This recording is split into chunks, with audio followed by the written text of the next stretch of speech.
In today's video, I want to talk to you about 5 financial habits that you can change, but if you don't, that's why you're feeling broke. These financial habits that I'm going to discuss are the reasons most people stay broke. It's the reason most people are buried in debt. It's the reason most people feel like they're living paycheck to paycheck.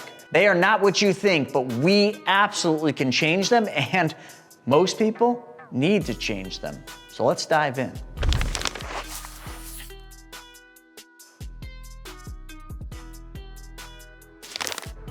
So when we talk about financial habits, we talk about the financial habits that keep us where we are today.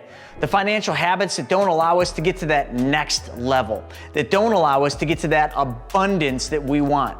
And that brings me to number 1, scarcity mindset. When we talk about the biggest thing that will keep you broke, it's this: a scarcity mindset. Just pause for a second and think, how many people have you met in your life that every time you're around them, it's boo-hoo them, boo-hoo this, they're complaining every time? I have these people that have that scarcity mindset in my own family. It's everything. When my wife does a party and they're there and she orders a little bit too much food, they're the first ones to say, "Why did you order so much food?" When they should just say, "Thank you." They're also the ones that won't go out there and take additional risks to get ahead in life. They are so scarcity mindset that it affects their ability to get ahead in life. And usually this scarcity mindset is all because of one thing, and that one thing is fear. They have a crazy amount of fear to try anything new. That scarcity mindset keeps them stuck at the job that they hate, the job that isn't paying them enough. It keeps them from going out and chasing their dreams. It keeps them from chasing anything because they live in this little world where fear dominates them, that if one thing changes, they're gonna actually spin off and go bankrupt or whatever it is. Folks, if you are living with a scarcity mindset, you can never get ahead. Let me quote one from Earl Nightingale. He does a really good job explaining this. The risk takers. Who are the risk takers? A lot of people think it's the people that go out there and take excessive risk. They try new ideas. They're always chasing the next big dream that they had. Those are the risk takers, right? The entrepreneurs, the business owners. But who are they normally when they're sitting there saying those are the risk takers? They are usually the play it safers. And play it safers, as Earl Nightingale would say, are the ones that take on the most amount of risk because they never chase their dreams. So let's talk about the risk takers, the entrepreneurs. What do? What does every business owner do? They solve a problem.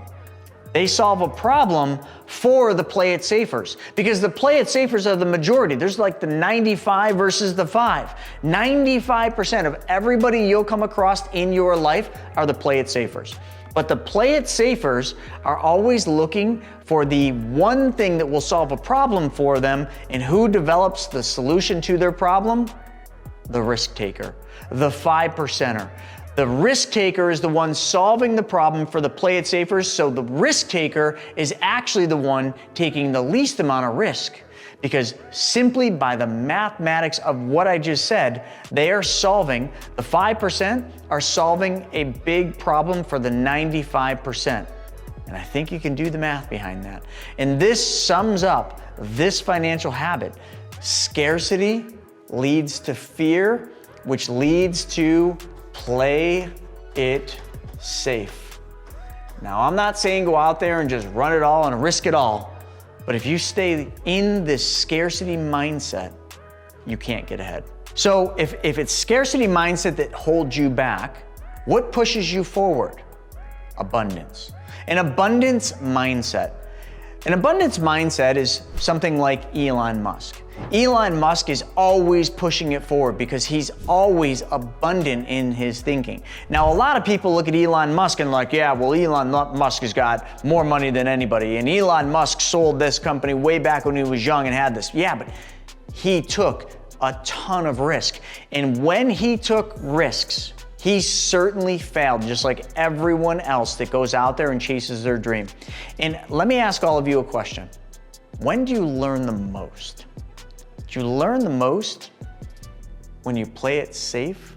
When you live in a scarcity mindset and you don't try anything new? No. You learn the most when you fail. See, when you fail, you hit a low point.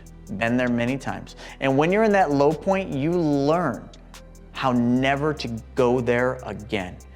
And most people that have failed, they usually don't fail at the same thing again.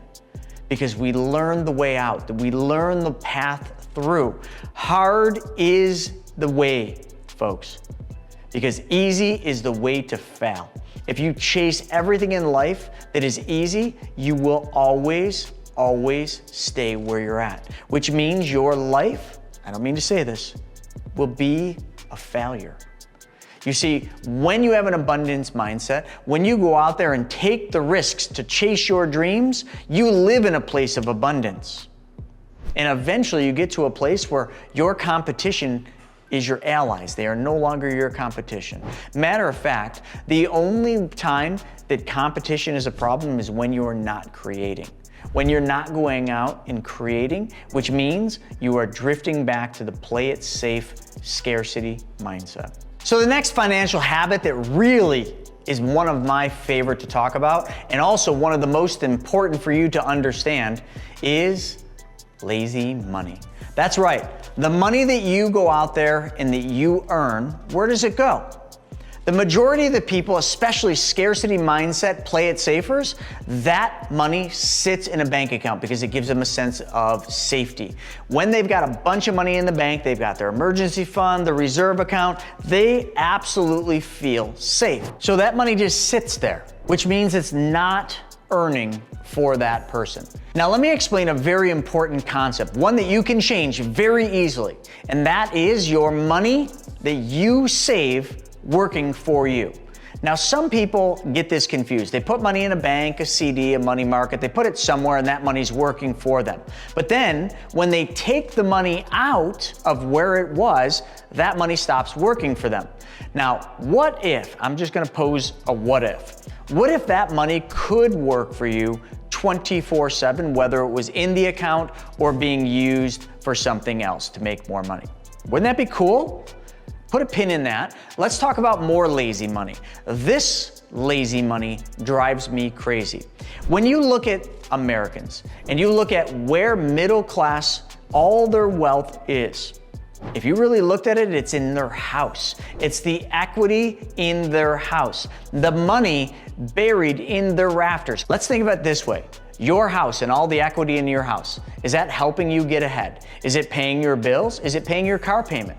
It's not, is it? It's just money that you brag about. When you talk to people at a social setting, you're like, yeah, I got lots of equity in my house. Yeah, we're sitting on $200,000 in equity in our house. Great, should I pat you on the back? Should I say, congratulations, you have equity? What are you doing about it? That would be my question back. How is it changing your life? Is the equity in your house paying your car payment? You see, this is a really great way to talk about lazy money. Not just what I mentioned before, where your money can be earning uninterrupted compounding interest, where it's earning 24/7, whether it's in there or not, but let's just talk about the house, the equity in your house. You need to tap into that lazy money. And here's how I always describe it. Just imagine you had a really long day at work. It's raining out, you're getting home way past dark, you're exhausted. You walk up to your front door, you throw it open, and right through your front door, you peek into the living room as you're getting soaked in the rain after a long day, and right there, laughing, having a good old time, is your money sitting on your couch. It's drinking your soda, it's eating your chips, it's just having a good old time doing nothing. And your money sees you standing in the door, exhausted and soaking wet, stares at you, laughs and says, hey, did you have a tough day? That is the equity that is buried in your walls. You need to get that money out working for you. You see, I learned this a long time ago, thank God. And I helped my mom apply this strategy. And here's how I did it. She had equity in her house. So I said, Mom, let's get a home equity line of credit. She fought me with it because she says, I don't need the money. I don't really want to do that. I got all this equity and my house is paid off. I don't want more debt. I said, yeah, but what if your house could pay for your car? Because my mom is one of those scarcity mindset people, one of those play it safers. I know this person. My mom complains every single month about her car payment. So I said, hey, Mom, let's have your house pay for your car payment. Now, she didn't quite understand that, but I said, let's take this home equity line of credit out. And back then the interest rate was lower, but it doesn't matter. And let's take that money and make it go to work for you. So what we did is we took Mom's equity and we lent that money out in first lien position loans.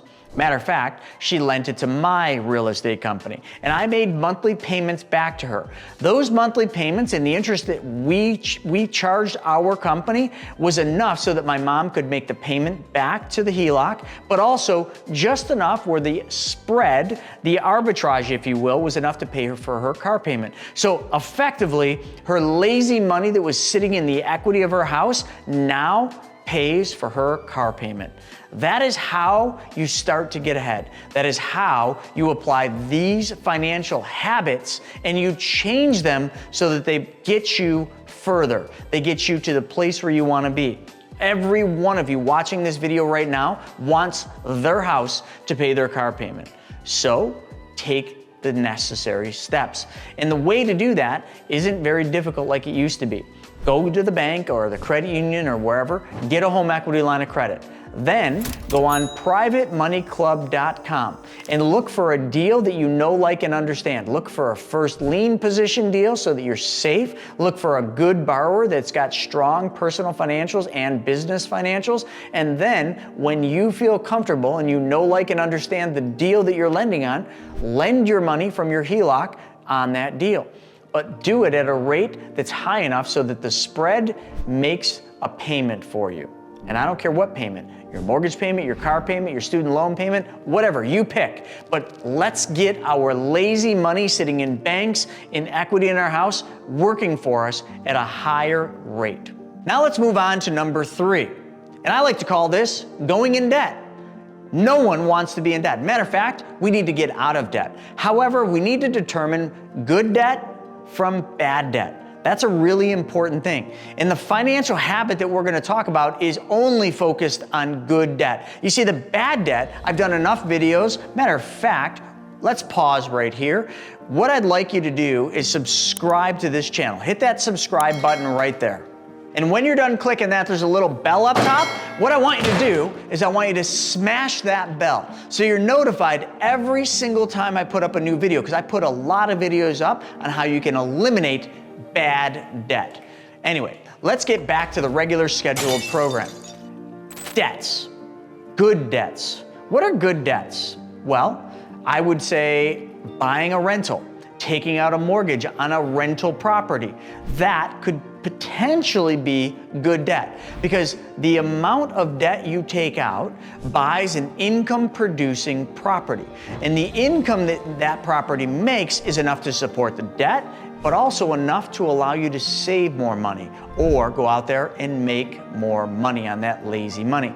That's good debt. But bad debt is credit card debt. Bad debt is car loans. Bad debt is boat loans.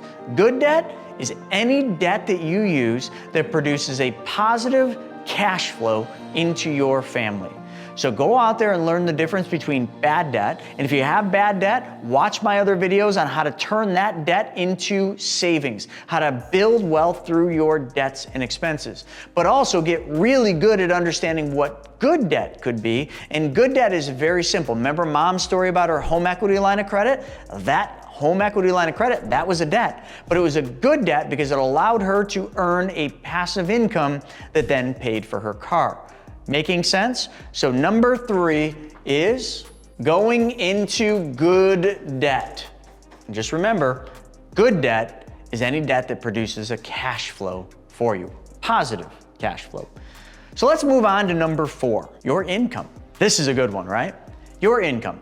The first thing I gotta ask is how many income streams do you have? So number 4, your income. But your income must not be one income. You need multiple streams of income, because I'll tell you what will happen. Anybody that has one income, usually a W-2 job where they get a paycheck, that's their sole income. If they lose that job, if they quit, if they chase their dream, if they get laid off, that income is gone. You need a secondary income. And here's the reason I tell you to start now. That part-time job, that whatever you want to call it, will take time to materialize it. I mean, just think about YouTube, this video you're watching now. It took me years to build this YouTube up to a point where YouTube actually paid me. And it will take me many more years until that income is something that I could live off of. But as long as we understand that building wealth takes time, that isn't an issue. But we want to get a jump start on that. When is the best time to plant a tree? Well, the best time to plant a tree was 20 years ago, but the next best time is right now. So building your income needs to start now, and it needs to start with a second, a third, a fourth income. Start it now, even if it's super small, even if it's barely even noticeable in your family. Maybe it's $100 extra per month because of something you do. That $100 a month will turn into 200, will then turn into 1,000, 2,000, 5,000, 10,000. But it will take time. My wife's grandma, she is doing this right now. So she has her one income, Social Security. But her secondary income, I know this is going to sound funny, is TikTok. That's right. She has created a membership-based income stream by teaching people on TikTok how to bake. But she does it while having a cocktail and also while singing and dancing. People clearly on TikTok love people that dance and sing and bake, because she has literally created an income by doing all of those together. But that income started very small, literally $5 a month. Now it's hundreds of dollars a month, and it will be thousands. All it takes is time and consistent and persistent action. So right now, I want you to start on your second income, okay? Or maybe it's your third. Maybe it's your fourth, fifth, sixth, seventh, eighth. It doesn't matter. You can't have too many income streams. So if any of you are now curious about our grandma who does the show on TikTok where she bakes and sings and dances and drinks Grey Goose, it's simple to find. The name is Grey Goose Grandma. And the final financial habit, number 5, is a very important one, and I'm just going to sum it up by saying time. We've, throughout our lives, been taught to value our time in a monetary way. We have been taught to trade hours for dollars. We have been taught to take and try to make more per hour, and that's how we've been taught to make an income, build wealth, and live our lives, by trading hours for dollars. Folks, your time cannot be valued. Your time is priceless because you can't get any more of it back. So if you spend your life trading time for money, you will never live the life you want. You will never have the wealth you want, because it's impossible, because there are only 24 hours in the day and there's only 7 days in the week. You need to sleep, eat, go on vacations, go to the bathroom. You certainly are limited because of the time in the day.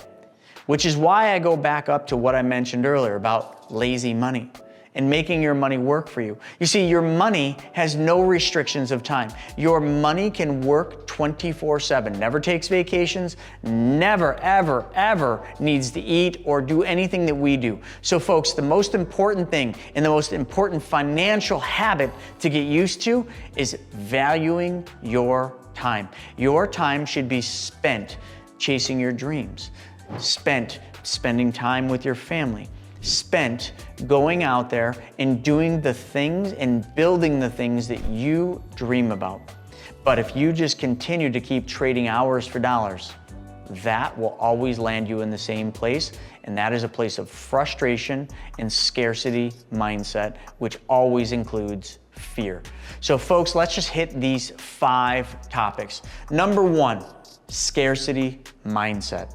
You need to change that, and you need to change it fast. Get into a place where abundance is part of your life, where the way you think is a giving thought. Everything you do is give your best stuff away for free.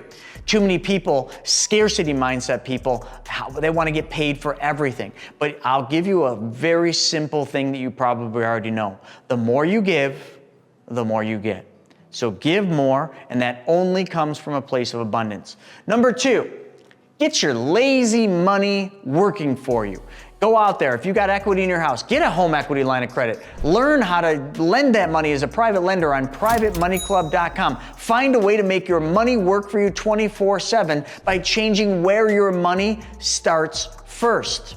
I got plenty of videos that show you this, so I'm not going to waste time today. Number 3, going into good debt. Know the difference between bad debt and good debt, and focus all of your energy on good debt only.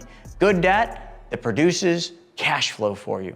Number 4, we talked about your income and having a second, a third, a fourth income. Remember Gray Goose Grandma? Yeah, that's what you should remember, and check her out on TikTok too. Give her a like or two. And number 3, know what your most valuable resource is. It's your time.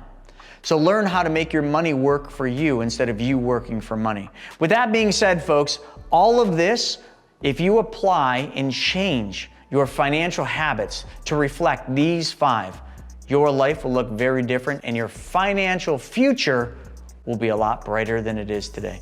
Folks, I hope you have enjoyed this, and if you have, check this video out right here, BYO Bank. We'll see you on the next one.